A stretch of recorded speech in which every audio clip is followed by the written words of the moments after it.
Survival kit recommended by the European Commission contains the following. So have you prepared your 72 hours emergency kit in case of any war here in Europe?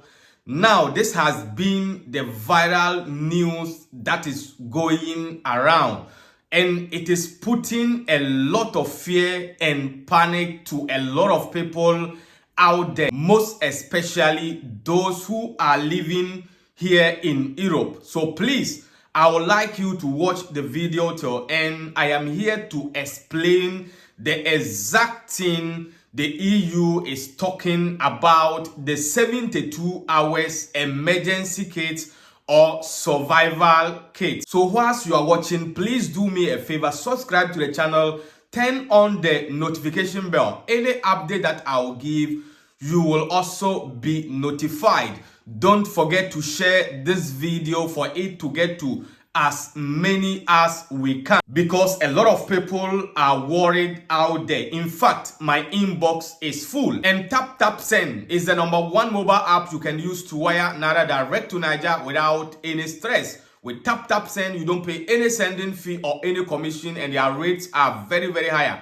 You can download TapTapSend on Google Play or App Store. Register in your first transfer. Just add my promo code Official Niger in capital letters. Like this, they are still dashing you additional €5 bonus, £10, $10 depending on where you are. If you're in the UK, America, Canada, wherever you are in Europe, you can also use TapTapSend to wire money to loved ones in Africa. And now let's move on to the main reason why we are here today. This news is about the EU 72 hours emergency kits. Now, the EU is saying whenever emergencies happens, like natural disaster, for example, flood, earthquake, or if war happens, people find it difficult to survive for the first 3 days. That is 72 hours. So the EU is urging each and everyone to make sure that you prepare yourself with important things that at least in case, please listen, in case any emergency happens, like war, like natural disaster, like cyber attacks, where we will have blackout, no internet connection. By then, you have a special survival kit that can last you for at least 3 days. Because according to the EU, they are saying whenever emergency happens, for the first 3 days, it is always difficult. So if you have your special kit, you will be surviving with that one before any help comes. So it doesn't mean that the EU is saying we should prepare for war, but they are rather telling us that we need to prepare ourselves. In case of any emergency, we will have something to survive for the first 72 hours. Now, last week, the European Commission called on member states to develop a 72-hour survival kit for their citizens in order to be prepared in the events of crisis. Households should have a kit prepared of essential supplies that will last at least 3 days, the Commission said. Now, let's look at things that they have listed that you can keep as an emergency kit, as a family or as anyone living in the EU. Now, what is in the 72-hour kit?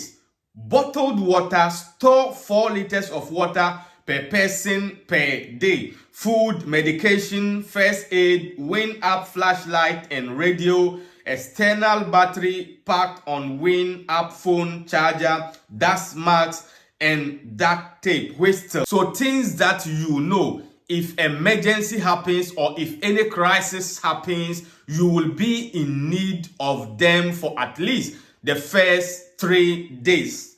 I hope I have explained myself. Please, my inbox is full, and it is time for me to come out to explain. So if you get the video, please do me a favor, try to share the video for me. I'll also be leaving some videos of the European Commission, what they stated about this 72 hours emergency kit. So please, let's prepare ourselves and take note of this. In case any emergency happens, we have this, our emergency kit. Anything that you think it is very, very important for you, it can also be your documents and your passport. Make sure that you know where they are. So once you hear higher, you are also ready to move. we don't pray for any bad thing, but when the news lands, we need to also explain it to you so that you will know what is going on. The name still remains Official Cracker TV, and this is my Facebook page. Please, if you have not yet followed me,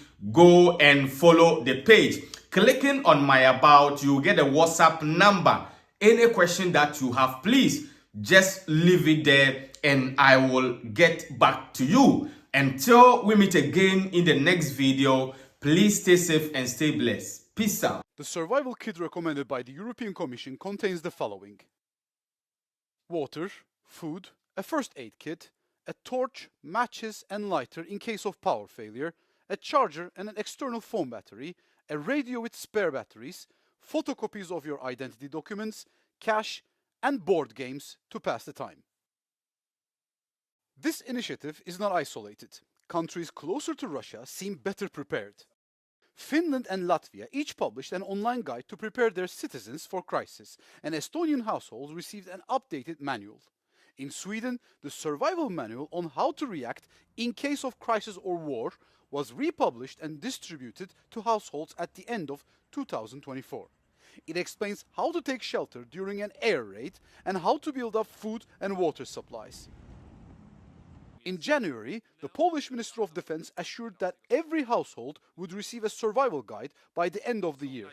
The Deputy Minister of the Interior has specified that every citizen must be prepared to survive 72 hours without state assistance. The example about a potential crisis and how we would be able to react in a coordinated way at EU level. I was thinking, of course, there can be many examples on how an NGO, civil society, local communities would need to be involved. It's probably a bit far-fetched, but we have water resilience in the strategy, and we see more and more each summer the droughts, how they affect our water resources, and of course this keeps getting worse and worse each year. Sometimes it also affects the energy, the electricity supply with blackouts.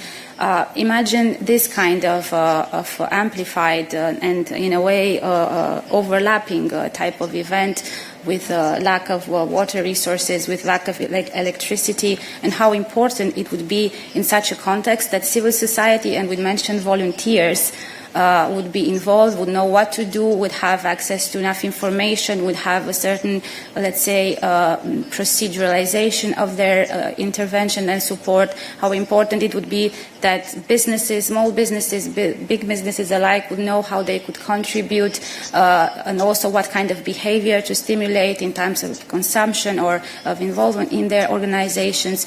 And of course, it is going back also to the behavior of each individual as how to react in such a type of crisis. So obviously we can imagine a number of scenarios, and in all of them it is important that you cannot always rely just on the professionals, on the firefighters, on the emergency services, on the healthcare services, on the IT experts that will simply solve the cyber or infrastructure failure. You need also to have your own set of responsible steps that you know how to do and to protect yourself as well.